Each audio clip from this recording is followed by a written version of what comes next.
Welcome to the Shepherd and Wedderburn webinar on the role that anger can play in negotiations. It is the second in a series of webinars looking at the impact of specific emotions and emotional intelligence more generally on people during negotiations and on the process of negotiation itself. I am Sarah Walker. I'm a legal director in the Commercial Disputes Division of Shepherd and Wedderburn. My practice focuses on helping clients in the commercial, the real estate and the telecom sector. Like every area of business, and indeed life, that inevitably involves negotiation. And perhaps unsurprisingly, given the nature of my work as a disputes lawyer, there can be a myriad of emotions that come into play as part of those negotiations, anger being one of them. And I'm Keira Waddell, a trainee solicitor in the Commercial Disputes Division at Shepherd and Wedderburn.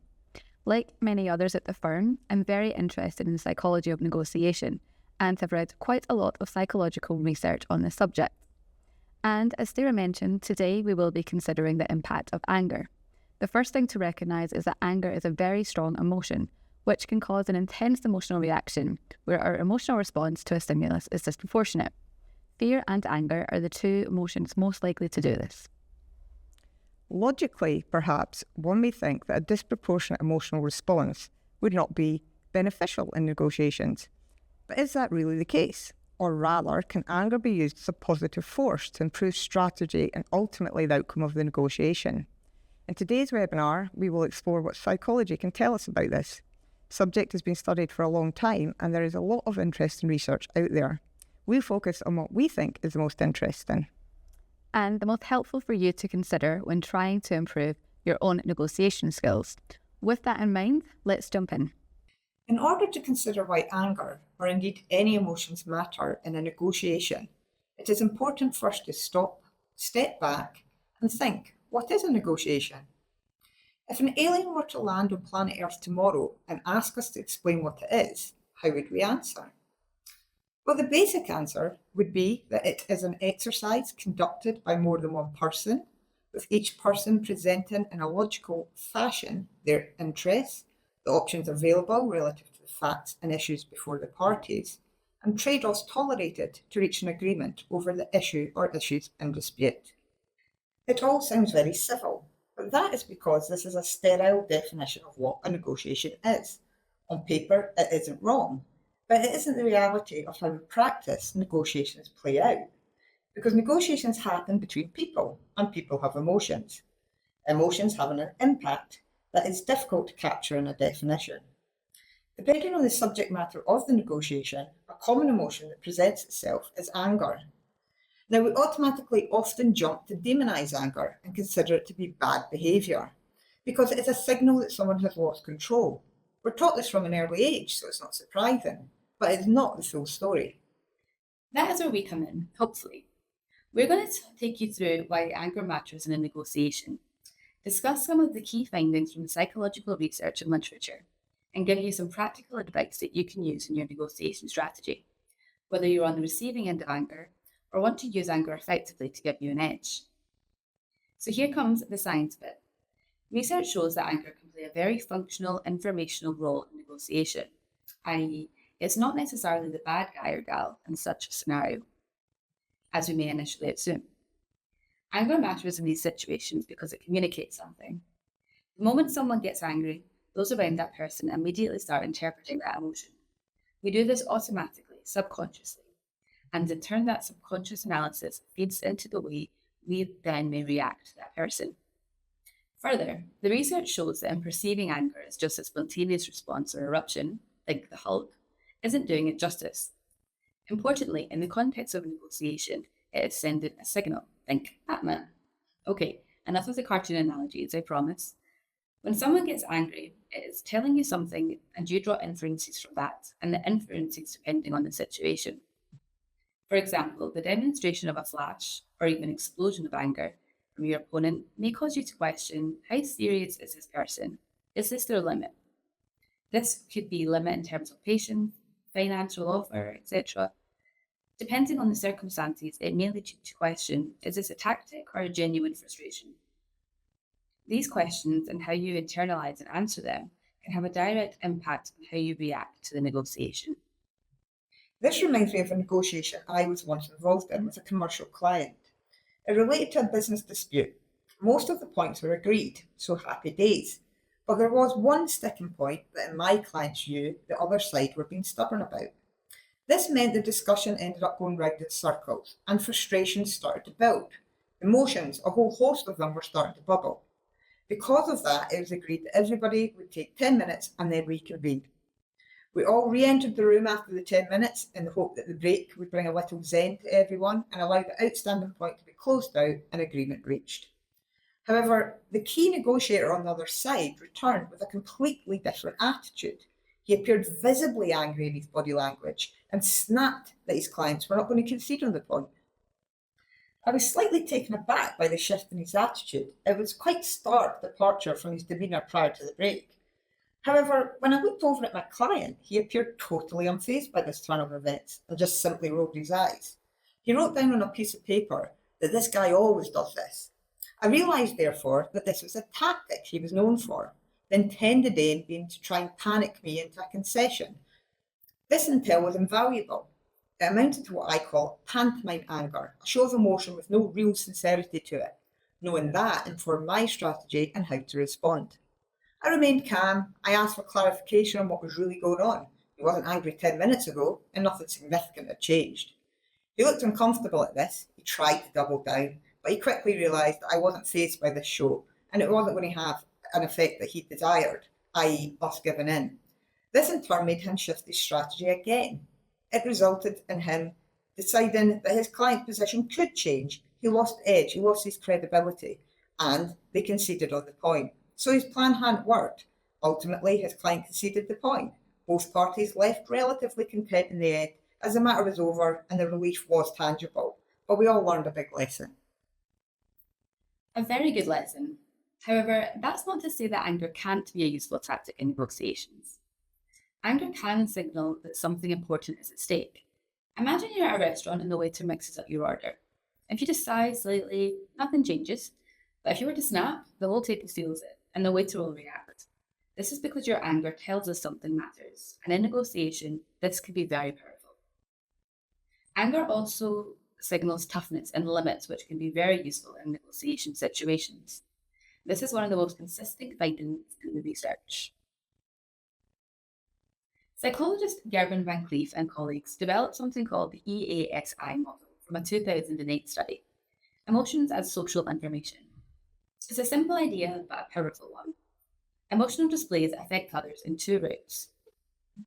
The first is the informational route. You see someone angry and infer information. For example, perhaps they have a tough limit, so you reconsider your offer. The second is the affective route. Their anger evokes feelings in you, like fear, guilt, or defensiveness, which then shapes your behaviour. Which route dominates? It depends on factors like how much cognitive capacity you have, your motivation to think, time pressure, etc. That's where things, we think at least, get a little more interesting. Let me walk you through an experiment conducted by Gerben van Cleef, Karsten de Drew, and Anthony Manstead of the University of Amsterdam. If you'd like to look into it further, the experiment was entitled The Interpersonal Effects of Anger and Happiness in Negotiation, a Motivated Information Processing Approach. So quite the mouthful. Now, the authors argue that emotions expressed by the opposing side, such as anger or happiness, serve as social signals that can influence how you perceive your opponent's limits, flexibility, and intentions. This is true of the example I gave earlier on. They explored the idea that a key factor in whether a person actually uses emotion depends on their motivation and ability to process it. For example, if they were facing time pressures, had a pressing need for closure, or held a certain amount of power. The study was conducted over 3 experiments. The subjects participated in imagined negotiation scenarios, and they were pitted against computer-simulated opponents who either appeared angry, happy, or showed no emotion. The researchers manipulated time pressure, where some participants had plenty of time to think and others were rushed. What they found was that when participants had low to no time pressure, they were able to take time to process what was going on. They made much larger concessions to an angry opponent than to a happy one. However, when they were under time pressure, the rate of concessions fell. In other words, they didn't respond to the anger signal in the same way. The researchers concluded that this demonstrated that when the participants had more time to process angry behaviour, they drew inferences from this, such as the opponent had hit their limit, will walk away, is on the edge, and the prospect of reaching an agreement will be lost, resulting in that person lowering their demands to avoid a stalemate. Another variable introduced into the study was that some participants were put in situations where they had more power or greater alternatives than their opponents. The result of this was that when one party had more power and/or alternatives, their opponent's emotion did not significantly affect their demands. This perhaps isn't very surprising. Therefore, a key takeaway is if you're trying to use anger strategically, timing and status matters. If your opponent is calm, relaxed, show no sign of being in a rush, they're more likely to react to your anger signals. But if they're under time pressure, that might not be the best time for you to lose your cool, because the impact may be minimal. As a final aside, the study also found that negotiators with a happy opponent said they were more satisfied with the negotiation overall and had a greater willingness to negotiate again than those with angry opponents. So emotional displays affect future relational outcomes too.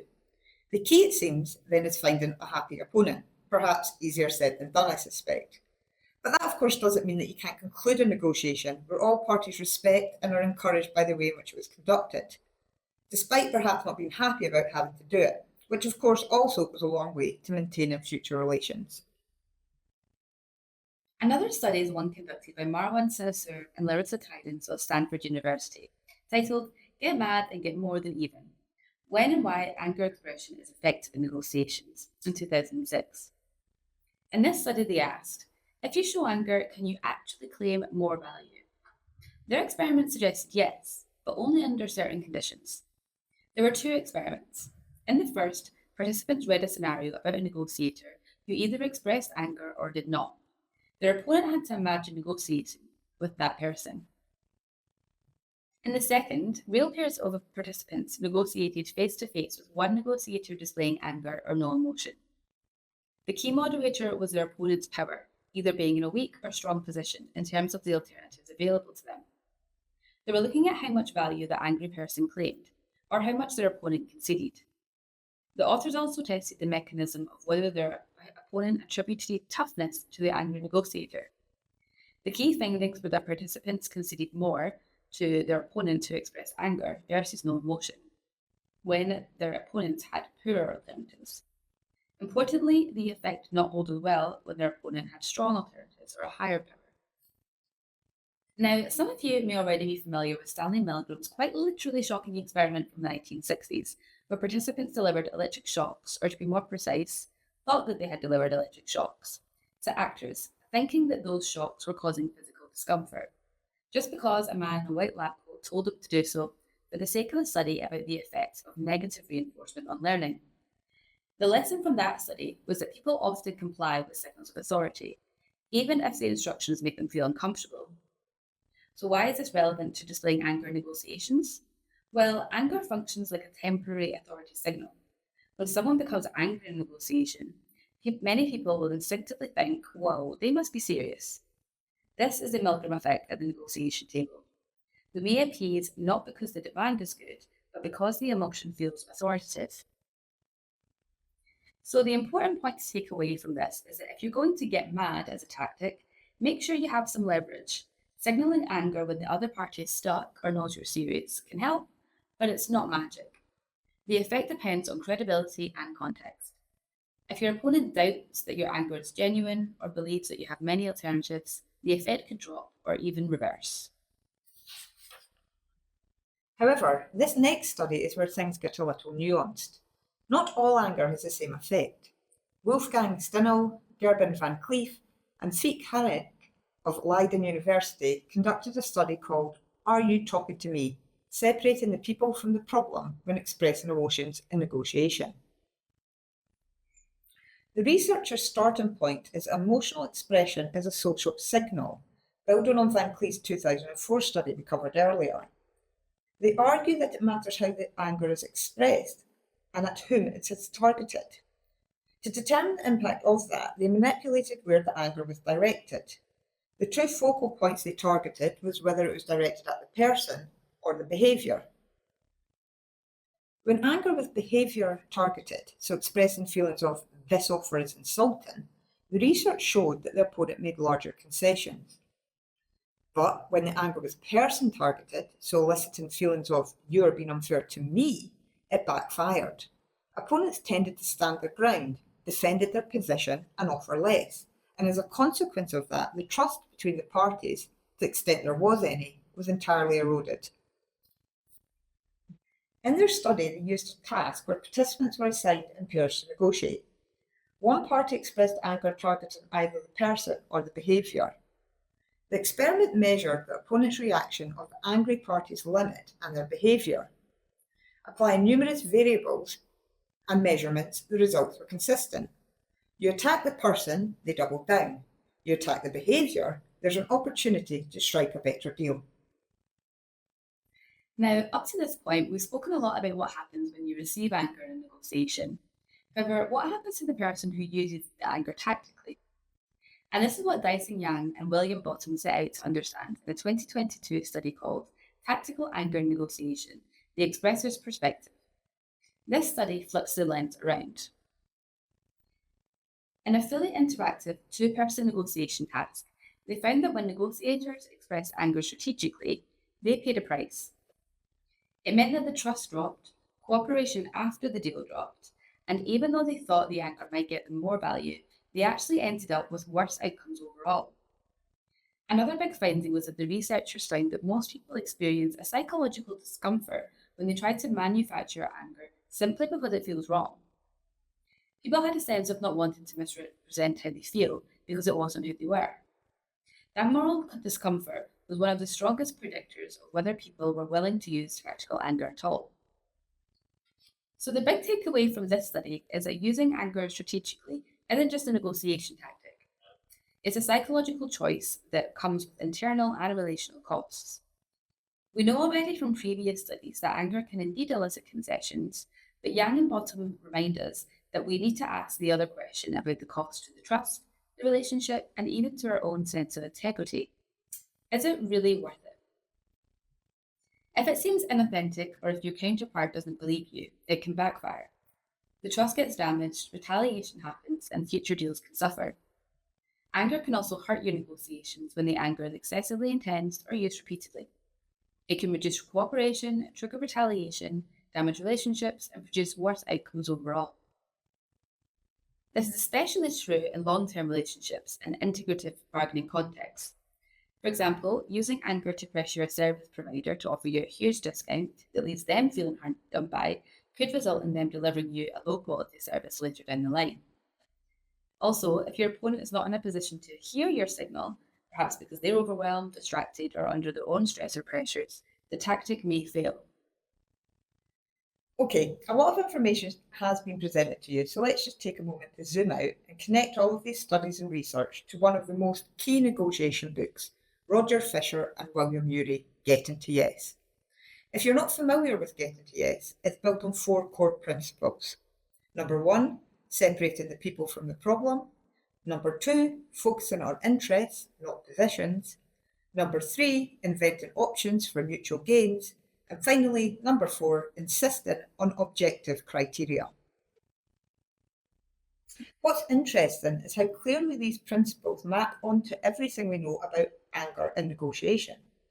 The first core principle, separating the people from the problem, is all about keeping the relationship intact, even when the issues being debated are tough. But displays of anger, especially tactical anger, can do the opposite. It mixes the person and the problem together into one emotional knot. When someone expresses anger, their opponent often interprets it as information about them. So what begins as "I'm frustrated with this offer" quickly becomes "I'm frustrated with you." Getting to yes reminds us of why this is dangerous. Once the other side feels attacked, the negotiation pivots from problem solving to defending one's person and identity, and we lose the true focus of the negotiation. The second core point, focusing on interests, not positions, is the idea that anger pushes us into positional bargaining. When anger enters a negotiation, people dig in, positions harden, and offers become ultimatums. I think we can all probably think of a situation in our lives where that has happened. When one side gets angry, the other side interprets that as their position is fixed. There's no room for compromise. This is the opposite of what Fisher and Urey want us to do. Getting to yes says ask why they want what they want, as anger often shuts down that curiosity. The third core point on inventing options for mutual gains. This focuses on the idea that anger shrinks the pie. Now, personally, I do not like anything that shrinks a pie.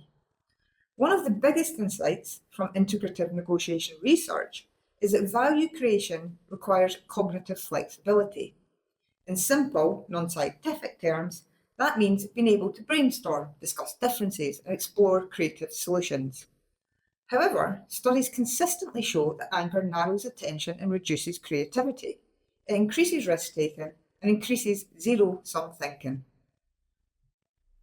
This is why, in a study conducted by Young and Bottom, they discovered that those that expressed anger ended up achieving less value in the negotiation overall, despite their own expectations. Anger didn't assist in creating options, rather, it eliminated them. The fourth core principle, insisting on objective criteria, is considered the perfect antidote to anger. So listen carefully. Promoted as one of the most powerful tools in getting to yes is the ability to shift the conversation from my demand versus yours to objective standards. So things like the market standard and industry norms. What objective criteria does is depersonalize the negotiation. In other words, it takes the emotional grenade out of the room. This is hugely important in managing both your and your opponent's anger. When an opponent is angry, research shows they want to know, are you serious? Where do you stand? How flexible are you? This is why in practice, a simple phrase like, let's look at the data together, is one of the most effective ways to diffuse anger in negotiation.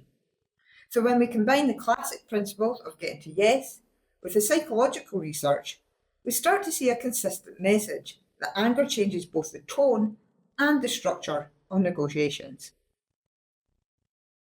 Now, let's move on to some more practical advice that you can actually use if you're on the receiving end of anger. The first point is to reappraise. Treat anger as information. The EASI model recommends viewing emotional expressions as social information. Ask yourself if this anger is signalling a hard limit, a tactic, or is it a personal attack? This helps you avoid immediate emotional reciprocity. Let your opponent know that you can hear them.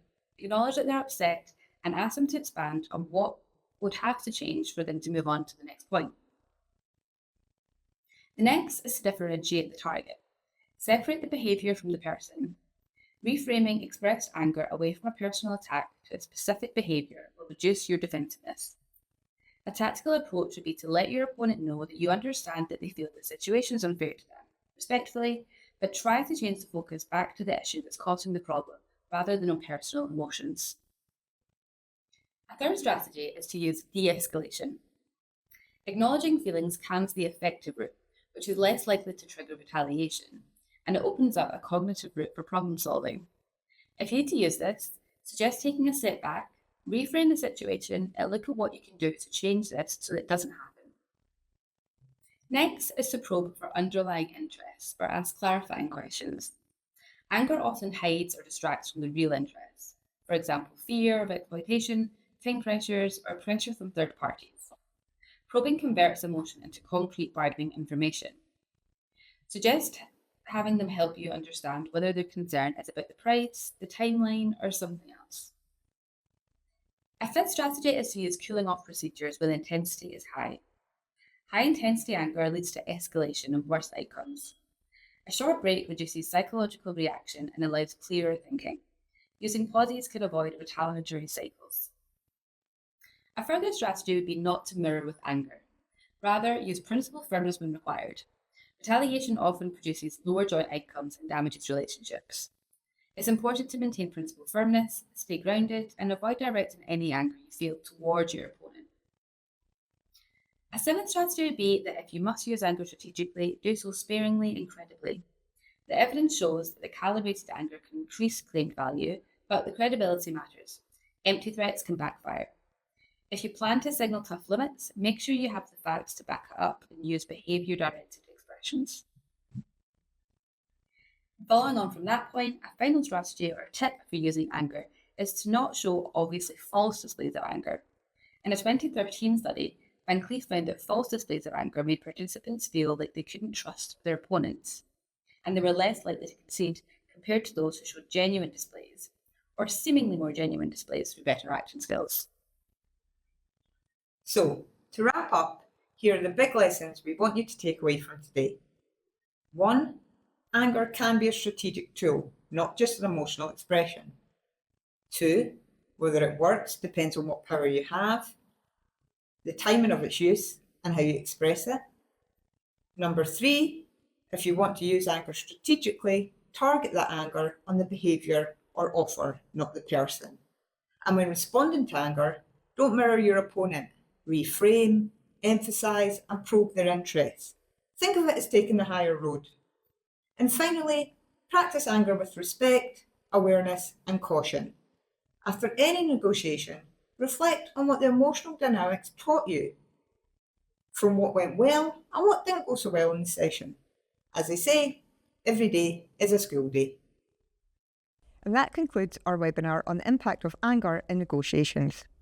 We hope that you found this informative and it will enable you to reflect on the part, good and bad, that anger can play in any negotiation you may find yourself in. Yes, and because anger is such a strong emotion, it always has the potential to disrupt the smooth flow of negotiation. But in moderate amounts, it can be enormously and powerfully effective in negotiation, so long as it does not overwhelm reason. Effectively handling anger in negotiations can be a very powerful tool. The next webinar in our series looks at euphoria, the first of the happy emotions that we look at in this series. It'll be fascinating, so please do remember to tune in. In the meantime, we hope that you have enjoyed this webinar and found it useful. Thank you for listening.